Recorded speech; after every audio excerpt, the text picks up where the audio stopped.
안녕하세요, 홍 교수입니다. 자, 2019년 2회 유체역학 해설 강의 시작해 보도록 하겠습니다.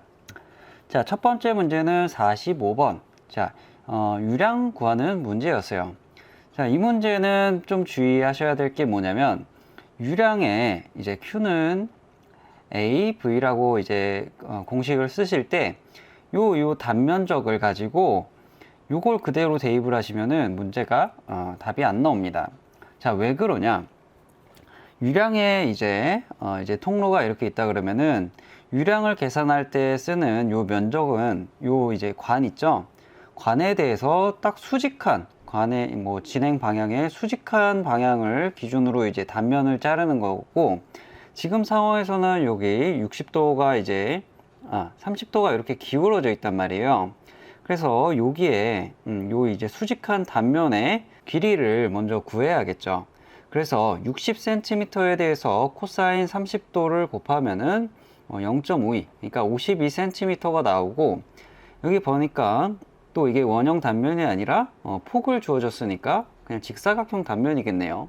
그래서 앞쪽에서 이렇게 봤을 때는 여기가 0.52, 높이가 0.52, 그리고 폭이 1m인 요 직사각형 단면을 구해서 유량을 구하시면 되겠어요. 자, 속도는 12m/s라고 이렇게 나와 있기 때문에 Q는 그대로 Q는 AV 해서 곱하시면은 6.24 m/3승/s가 돼서 답은 2번이 됩니다. 다음 문제 넘어갈게요. 두 번째 문제는 48번입니다. 자, 압력 강화를 물어봤는데 이거는 하겐-포화제유 방정식을 사용하는 문제였어요. 자, 하겐-포화제유 방정식에서는 조건이 있게 되죠. 자, 정상류, 비압축성, 측류, 관유동에서 하겐-포화제유 방정식을 쓸 수가 있습니다.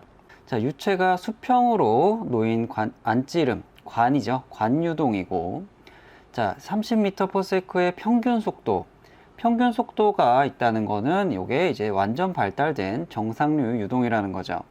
그리고 흐름 상태가 측류라는 게 나와 있고, 그리고 비압 축성 상태라는 건 나와 있지 않지만 요거까지 이제 다 봤을 때는 이제 하겐-포화제유 방정식이다, 이렇게 딱 생각을 하시면 되겠어요. 그래서 하겐-포화제유 방정식 Q는 128μL 분의 파이 D 4승 델타 P 있고, 나머지는 전부 뭐 구하실 수 있고, Q도 마찬가지로 AV 지금 나와 있지 않기 때문에 Q는 AV 유량에서 공식으로 구하시고 해서 지금 델타 P만 모르죠? 압력 강화만. 그래서 계산해 보시면은 240 파스칼이 나옵니다. 그래서 답은 2번이고, 자, 여기서 이렇게 푸시는 분들도 있어요. 자, HL, 그러니까 손실 수두를 먼저 계산을 하죠. 뭐 F D분의 L 2G분의 V제곱.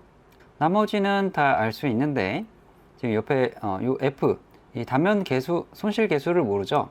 자, 측류의 경우에는 F는 레이놀즈 수분의 64겠고, 지금 레이놀즈 수 또 구해야겠죠. 레이놀즈 수는 지금 점성계수가 나와 있으니까 뮤분의 로 VD 이렇게 해서 구하실 겁니다. 자, 근데 여기서 문제가 있어요. 이거를 요 로에다가 1000을 그냥 넣고 계산을 하게 되면은 뭐 얼마 값이 나오고, 여기다 이렇게 얼마 값이 또 나오고, 요 압력 강화 같은 경우에는 이 감마 비중량 곱하기 HL에서 값을 계산해 보시면은 이게 값이 똑같이 나오기는 합니다. 근데 문제가 뭐냐면 이게 지금 물이라고 나와 있지 않아요. 그냥 점성계수가 0.005 파스인 유체가 이렇게 나와 있기 때문에 이게 물인지 아니면 물이 아닌지, 그래서 로가 밀도가 1000인지 1000이 아닌지를 알 수가 없어요. 그렇기 때문에 이 문제는 하겐-포화제유 방정식으로 푸는 방법이 맞고, 이렇게 풀어서 이제 답을 냈다고 하더라도 이게 굉장히 시간이 오래 걸리고 계산 과정이 길고, 그리고 실수할 가능성이 있기 때문에 그렇게 좋은 방법이라고는 생각이 되지 않습니다. 자, 아무튼 48번의 답은 2번이고 하겐-포화제유 방정식을 사용하는 문제였습니다. 다음 문제로 넘어가도록 할게요. 세 번째 문제는 54번입니다. 자, 54번 이걸 풀고서 뭔가 요 사이값, 요 사이값에 뭔가 나와가지고, 이게 도대체 뭔가, 이게 뭐, 보기가 잘못된 건가, 이렇게 고민을 하시는 분들이 있었을 것 같아요. 자, 요 문제는 정수합 문제입니다. 자, 정수합. 이렇게 바닥에 단면적이 있고, 면적이 있고, 이거를 면적을 A라고 합시다. 자, 위에 물기둥이 이렇게 있어요. 자, 문제를 좀 침범을 하는데, 자, 물기둥이 있습니다. 물기둥의 무게는 지금 얼마냐면은 요거를 이제 H라고, 높이를 H라고 하면은, 자, 먼저 비중량이 나와야겠죠. 감마, 그리고 밑변, 그리고 높이 해가지고 요 물의 무게가 있습니다. 정수압이라는 거는 이 P는 요 단면적을 단면적에 대한 요 물의 무게를 말하는 거예요. 자, 이 물의 무게가 로 감마 AH니까 P는 감마 H 혹은 로 GH라고 표현이 되는 겁니다. 이거는 다 알고 계실 거예요. 하지만 여기서 문제를 보시면은 수면에서는 1225고 깊이 100m마다 0.5kg/m 상승씩 증가를 하기 때문에 깊이 1000m에서는 지금 곱하기 10해서 밀도가 1030, 1030kg/m 상승이겠죠. 자, 그러면 여기서 문제가 생깁니다. 물의 무게를 가지고 정수압을 구하는데 지금 물의 무게를 구하려고 보니까 이 비중량 혹은 감마는 로 지겠죠. 이 밀도가 일정하지가 않아요. 자, 위에서는 조금 가볍고 밑에서는 무겁단 말이에요. 그럼 어떻게 하겠어요? 당연히 조금만 생각해 보면 요 평균값을 가지고 계산을 해야 물의 밀도 값에 그러니까 물의 무게 값에 근접한 결과를 가져올 수가 있겠죠. 뭐 정확하게는 아니더라도 이 평균값을 가지고 계산을 해야 된다는 생각을 가지고 문제를 푸셔야 됩니다.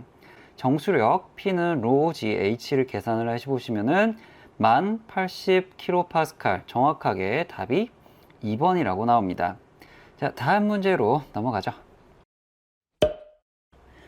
자, 마지막 네 번째 문제는 58번입니다.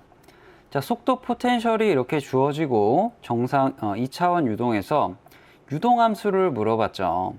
자, 1회차 때는 속도 포텐셜도 물어보고 유동함수도 물어보고 가속도장도 물어보더니 이번에 한 문제 안에 두 문제를 섞어놨네요.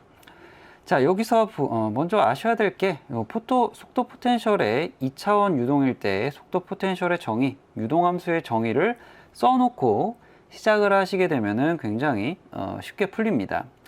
자, 속도 포텐셜의 정의라는 거 그리고 유동함수의 정의라는 거를 먼저 알고 계셔야 된다는 뜻이에요.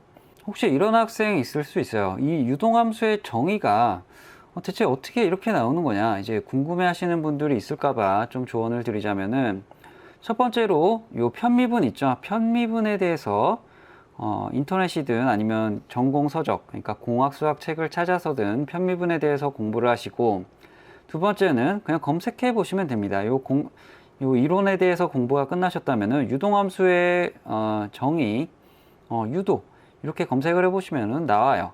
근데 유체역학에서는 굳이 이 정의를 물어보는 유도 과정을 물어보는 게 아니라 그냥 정의만 사용을 하고 속도 포텐셜도 정의를 사용하면 되기 때문에 굳이 유도 과정까지는 궁금하신 분들은 찾아보시고 굳이 하실 필요는 없습니다.